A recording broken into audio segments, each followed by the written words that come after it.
Mula sa Head News Center ng pinakamaraming himpilan at number 1 na radio network ng bayan, RMN. Ito ang numero 1. RMN News Nationwide. RMN News Nationwide. Kasama ang KBP Golden Dove Best Newscaster, Weng de la Peña, at ang maasahang broadcaster, Buddy Oberas. RMN News Nationwide. RMN News Nationwide. Headlines. Ngayong umaga sa RMN News Nationwide.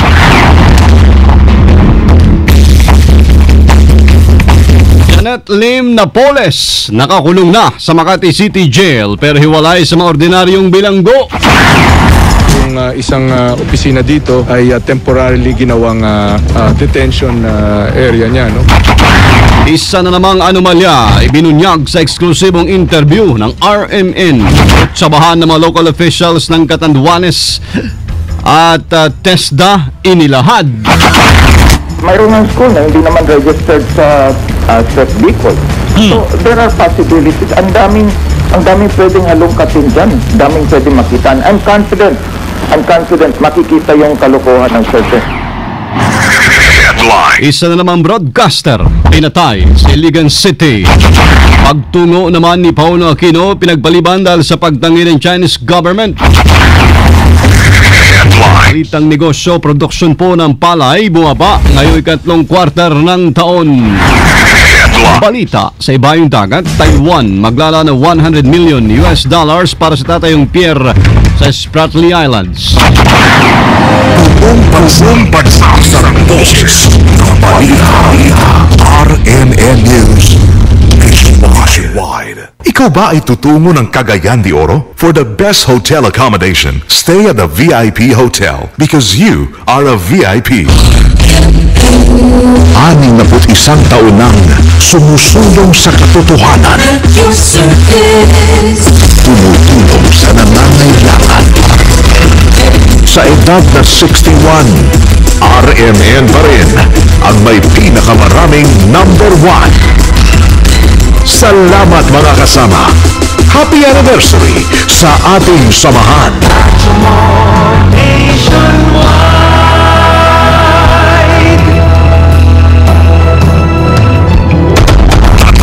RMN. Mabuhay Pilipinas, po ay Biyernes sa umaga at 31 sa buwan o 30 sa buwan ng Agosto 2013. Ito ang numero 1 RMN News Nationwide. Ako si Buddy Oberas. Live pa rin tayo mga kasama sa DXMY 729 RMN Cotabato, DYWC 801 RMN Dumaguete, DWDY 1107 RMN Kawayan, at DWNX 91.1 RMN Naga, Live International by www.rmnews.com at WRMN New York, USA, at sa lahat po ng mga number 1 AM station sa buong bayan. RMN News Panahon. Unahin natin ang panahon. Pumasok na sa Philippine Area of Responsibility ang binabantayang low pressure area ng Pag-asa. Kulitong namataan kaninang madaling araw mga kasama. Sa layong 1,050 kilometers sila na extreme northern Luzon. Sa ngayon po'y wala pang direktang epekto na sabing sama ng panahon sa bansa. Pero ang habagat ay patuloy na makaka-apekto sa northern Luzon at magdadala ng mahina hanggang katamtamang pagulan, pagkulog, pagkidlat. Lalo tigit sa Batanes area. Ganitong panahon din ang mararanasan sa Caraga dahil naman sa pagsasalubong ng hangin. Dito sa Metro Manila at nalitilang bahagi ng Pilipinas, magkakaroon po ng magandang panahon na may pulo-pulong pag-ulan. Agad naman tiniyak ng Pag-asa na wala pa sa 50% ang tsansa maging bagyo ng nasabing LPA. Nailipat na kagabi sa Makati City Jail si Janet Lim Napoles, ang nasa likod ng manumalyang pork barrel fund scam. Pasado alas 11:20 kagabi nang tuluyang maipasok sa City Jail si Napoles na nakasuot po ng bulletproof vest at nakaposas. Sa isang press conference, nilinaw ng Department of Interior and Local Government Secretary Mar Rojas na sa isang kwarto na may aircon pansamantalang nakapiit si Napoles at hindi isasama sa may 103 na mga babaeng inmates. Yung isang opisina dito ay temporarily ginawang detention area niya. No? Ginawa ng paraan ng Chief PNP para magkaroon ng 24/7 na bantay, physical na may nakatingin. Ang patakaran tulad nung nakaraan ay walang cellphone, no? Dito sa loob. At kung ang abogado niya o yung mga bisita niya nagnanais na gumamit ng cellphone, kailangan na lumabas mula doon sa kwarto na yun. Ang lawyers anytime, yan namang patakaran, visiting hours during the week ay 1 to 5, during the weekend ay 8 to 12 at 1 to 5. Nabatid po na sinamahan si Napoles papuntang City Jail ang kanyang asawa si Jimmy at legal counsel na si Attorney Lorna Kapunan. Sa kabila nito ay tiniyak naman ni PNP Chief Alan Purisima ang kaligtasan ni Napoles habang nasa loob ng pitan. Actually, meron tayong mga bagong teams na pinorma ngayon para humabol sa mga wanted persons natin. Aside from yung mga tracker teams na na-deploy natin dati. So, dinagdagan natin ng mga pursuit elements natin sa PNP para habulin itong mga wanted persons natin. Antabay din sa pagdating kagabi ni Napoles ni Presidential Spokesman Edwin Lacerda, Deputy Presidential Spokesperson Abigail Balte, Presidential Communications Development and Strategic Planning Office Secretary Ricky Carandang. Samantala, mga kasama tiniyak po ng NBI sa pamagitan ng Direktor Nonatos Rojas na tuloy ang ginagawang manhunt operation kay Reynald Lim. Kapatid dito ni Janet Lim Napoles na wanted din sa kasong illegal detention. Ayon kay Rojas, hanggat hindi sumusuko si Lim, magpapatuloy ang paghanap ng NBI team. Pag ito umaasa rin ng NBI na susuko rin ang kapatid na negosyante gaya ng ginawa ni Napoles na pagsuko kay Pangulong Noynoy Aquino. Nabatid na si Reynald ay may patong sa ulong 5 milyong pisong inilabas ng gobyerno para sa ikaka-aresto nito. Breaking news. Meron pong 3 Japanese national na hulihan ng malaking pera dyan sa NAIA. Sama natin sa Balita Live, Joyce Adra. RMN Report. 3 Japanese nationals itong pinigil ngayon sa NAIA Terminal 1 dahil sa pagdadala ng malaking halaga ng salupin na hindi nito i-declare. Kinilala ang mga pasaherong Hapones na sina Takahashi Koichi, Suzuki Yuzo, Terashima Seta. Sila ay dumating sa bansa sakay ng Japan Airlines. Samantala, 2 Pinoy na sumundo dito sa mga Hapones ang iniimbestigahan ngayon ng mga otoridad sa NAIA. Ang naturang mga Pinoy ay merong customs arrival pass. Kinilala ang mga ito na sina Mary Grace Portugues, isang data encoder ng Soris o Philippine Incorporated at isang Ronnie Glenn Nolasco ang iniimbestigahan ngayon ng mga otoridad ng NAIA. Kasama mo sa NAIA, Joyce Adra. RMN Breaking News. Radyo mo nationwide. RMN. Sa mga balita pa rin, ang palasyo bumuelta sa mga nagsasabing scripted ang pagsuko ni Napoles kay Pinoy. Kasama natin sa balita, Deo de Guzman. RMN Report. Binuweltahan ng palasyo ng Malacanang ang Makabayan Bloc at ilang militanteng grupo na patuloy ang pagtuligsa sa pagsuko ni Janet Lim Napoles kay Pangulong Noynoy Aquino. Nabatid kasi na tinatawag na scripted ang pagsuko ni Napoles noong Miyerkules ng gabi na gumulat sa publiko. Ayon kay Presidential Spokesman Edwin Lacerda, tila pabago-bago ang mga pahayag ng mga militanteng grupo. Sinabi ni Lacerda na isinisigaw ng mga militanteng grupo noong Lunes sa ginawang Million People March ay hulihin si Napoles, pero ngayong hawak na ng gobyerno ito ay sasabihin ng mga militanteng grupo na scripted ang pagsuko ni Napoles kay Pangulong Aquino.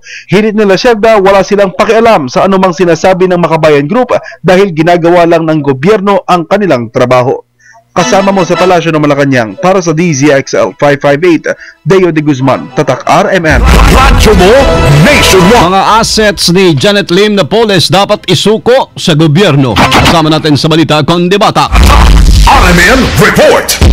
Malaki umano ang kakaharapin na consequence sa pagsuko ni Janet Lim Napoles sa pamahalaan. Ayon kay Dasmariñas Representative Elpidio Barzaga, bukod sa conviction ng mga matataas na opisyal ng pamahalaan na sangkot sa PDAP scam, ay posibleng maging deal naman kay Napoles ay ang voluntaryong pagsuko ng kanyang mga assets sa gobyerno. Sa ganitong paraan, anya ay sakaling mapatunayang talagang responsable sa scam si Napoles, ay may babalik sa pamahalaan ang mga ninakaw nito. Hindi rin anya masisisi ang special statement ng mga otoridad kay Napoles. Paliwanag Paliwanag dito ni Barzaga na sa sitwasyon ni Napoles ay kailangan talaga ang pagbibigay ng extra treatment. Git pa ni Barzaga, si Napoles lamang ang makapagbibigay ng linaw at makapagbibigay ng mga impormasyong matagal nang hinahanap ng publiko kaugnay sa pork barrel scam. Dahil dito hindi anya maaaring ikulong sa isang ordinaryong bilangguan si Napoles kasama ng iba pang preso. Kasama mo mula sa kamera para sa DZXL 558, Conde Bata, Tatak RMN. Radyo mo nationwide. Isa na namang broadcaster pinatay sa Iligan. Kasama natin sa balita si Jenner Cabanday ng RMN Iligan. RMN Report. Pinagbabarilo ng hindi kilalang suspect ang radio commentator ng DXLS Love Radio alas 10:30 kagabi dito sa lungsod ng Iligan. 13 tama ng baril sa iba't ibang bahagi ng katawan ng biktimang si Nanding Sulihon. Isa nito sa kanyang noo at dibdib na siyang agad na ikinamatay nito. Napagalaman na inimbita umano si Sulihon ng kanyang kasamahan sa trabaho ng hapunan sa kanilang bahay sa may Purok 1, Barangay Buruon kung saan nangyari ang pamamaril. Base sa nakakita ng krimen, 2 suspect ang bumaril sa biktima na nakabonet at agad itong humarurot papalayo gamit ang kanilang dala na motosiklo. Ayon naman sa mga kasamahan ni Sulihon, matagal nang may bantas sa buhay ito na may kaugnayan sa kanyang trabaho bilang komentarista. Sa ngayon ay wala pang maituturong suspect sa pamamaslang ng biktima at patuloy pang ginawang investigasyon ng mga otoridad hinggil sa naturang pangyayari. Kasama mo sa DXI si Iligan, Jenner Cabanday, Tatak RMN. RMN Nationwide Report. Kasama pansamantalang kinansila po ni Pulong Noynoy Aquino ang biyahe niya sa China sa susunod na linggo para sa 10th China ASEAN Expo sa Nanning. Ayon sa Department of Foreign Affairs, ito dahil sa pagtanggi na rin ng Chinese government at hiniling na gagawin ito na sa mas angkop na pagkakataon. O narito yung mismong si Paulo Aquino nag-anunsyo sa fly-in, fly-out visit na layuning isulong ng Free Trade Agreement sa pagitan po ng China at ng 10 member states ng Association of Southeast Asian Nations o ASEAN. Matatanda nagkalamat nga relasyon ng China at Pilipinas dahil sa gawa ng teritoryo sa West Philippine Sea. Ibinasura ng Hong Kong Court ang kaso isinampal ng mga biktima ng Luneta hostage tragedy laban sa gobyerno ng Pilipinas. Ayon sa ulat ng South China Morning Post, ito ang naging desisyon ng High Court dahil ang Pilipinas ay may proteksyon mula sa litigation ng Hong Kong. Pero sinabay pa rin ni Justice Mohan Barwaini ng Court of First Instance ng 2 survivors at ina ng tour guide na napatay ng Luneta hostage crisis. 3 taon na po ang lumilipas ay may karapatan pa rin ituloy ang legal action laban sa 8 opisyal ng bansa. Ayon sa mga abogado ng 3, desidido pa rin ang mga biktima na i-apel ang desisyon ng korte. RMN News Network. Baba mga kasama ang produksyon po ng palay ngayong itong quarter ng taon sa tala ng Department of Agriculture mas mababa ng 61% o 0.61% ang naging produksyon ng palay kumpara po sa inasang 3.30 million metric tons. Ayon sa Bureau of Agricultural Statistics, ang matinding init at kakulangan sa supply ng tubig ang nagiging dahilan sa pagbaba ng produksyon ng palay. Ang 3.28 million metric tons ngayong katlong bahagi ng 2013 ay mas mababa ng 8.89% kumpara sa na-produce noong isang taon kung saan lumabot sa 3.60 million metric tons sa kaparehong panahon. RMN News Abroad. Sa Taiwan, maglalaan po ang gobyerno ng $100 milyong para makabuo ng isang malaking daungan o pier na magsisilbi sa mga warships mula sa pinagagawang Spratly Islands. Bagong hakbang din nito ng Taiwan para palakasin ang presensya ng kanilang militar. Natayang matatapos po ang proyekto sa taong 2016 kung saan aayusin ang pier na nasa Taiping Island, ilang malaking isla yan sa Spratlys at kinokontrol ng Taiwan. Una na nagtayo ang Taiwan ng 1,150-meter na runway sa Taiping noong 2006 sa kabila ng protesta ng ilang bansang umaangkin din sa Spratly Island.